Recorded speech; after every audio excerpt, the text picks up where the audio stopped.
Once upon a time, there lived a little girl whose name was Goldilocks. One day, she decided to go for a walk in the forest. While out walking, she lost her way and found herself at the house of the 3 bears. Inside the house, she came across a kitchen table with 3 bowls of porridge laid out. She tasted the porridge in the first bowl and found it was too hot. So she tried the porridge from the second bowl, which was too cold. Finally, she tried the third bowl and found that it was just right, so she ate it all up. When she had finished the porridge, Goldilocks felt tired and went to find somewhere to sit down. The first chair she found was too big. The second chair was still too big, but the third chair felt just right. As she sat down, the chair broke into many pieces.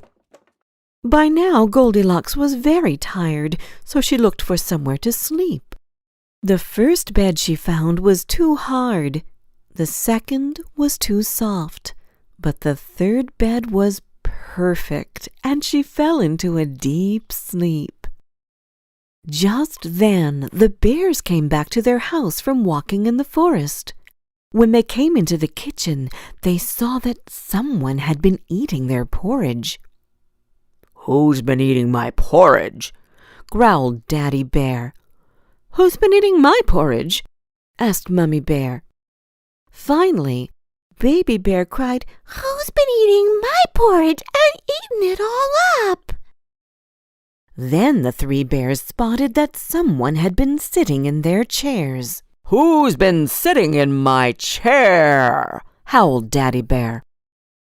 "Who's been sitting in my chair?" wondered Mummy Bear. Baby Bear cried, "Who's been sitting in my chair and broken it up into pieces?" The 3 bears ran up the stairs to check their bedrooms and saw that someone had been sleeping in their beds. "Who's been sleeping in my bed?" roared Daddy Bear. "And who's been sleeping in my bed?" growled Mummy Bear. Finally, Baby Bear cried, "Someone has been sleeping in my bed, and they are still in it!" Goldilocks was woken up by their shouting and was so scared she jumped out of the bed and ran out of the open window back into the forest. She ran home to her mother and vowed she would never again go for a walk in the forest alone.